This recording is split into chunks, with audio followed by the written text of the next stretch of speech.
بسم اللہ الرحمن الرحیم۔ بہت سارے لوگوں کا یہ سوال ہے،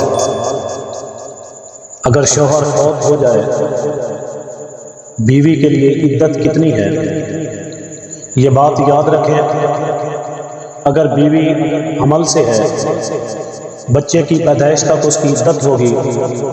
اسی طرح اگر بغیر حمل کے ہے 4 ماہ 10 دن عدت ہوگی۔ اب عدت کے اندر کن چیزوں کی پابندی ہے؟ سب سے پہلی بات تو یہ ہے، اگر عورت کے پاس 4 ماہ 10 دن کے اخراجات مکمل ہیں، پھر اسے کسی کام کے لیے جانے کی ضرورت نہیں ہے۔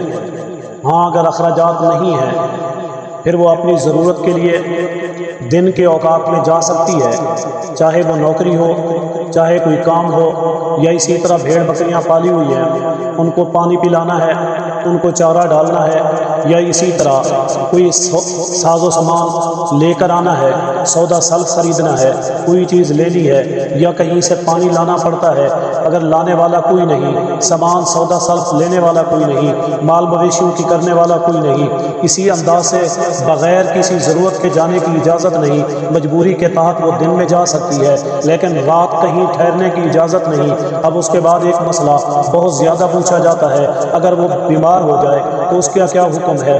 اگر بیماری کی کیفیت آئے، اگر اس کے پاس اخراجات ہوں تو ڈاکٹر کو گھر میں بلایا جائے، اگر اتنے اسباب نہیں ہیں، اخراجات نہیں ہیں، تو پھر ڈاکٹر کے پاس جانے کی اجازت ہے۔ پھر سوال پیدا ہوتا ہے، اگر بیماری بڑی ہو تو پھر ہسپتال میں داخل ہو سکتی ہیں، ہاں مجبوری کے تحت، اگر کوئی اور سبب اور علاج نہیں ہے اور وہاں رہنا ہی ضروری ہے تو پھر اس کی اجازت ہے۔ اسی انداز میں یاد رکھیں 2 چیزیں ہیں، بغیر اجازت کے جانے کی، بغیر ضرورت کے جانے کی اجازت نہیں۔ اسی طرح اگر وہ عورت ضرورت کے تحت جائے تو پھر اسے رات ٹھہرنے کی اجازت نہیں۔ ہاں اگر جان کا مسئلہ ہو، بیماری کا مسئلہ ہو تو پھر ہسپتال میں رہ سکتی ہے، اس کے علاوہ کسی اور جگہ رہنے کی اجازت نہیں۔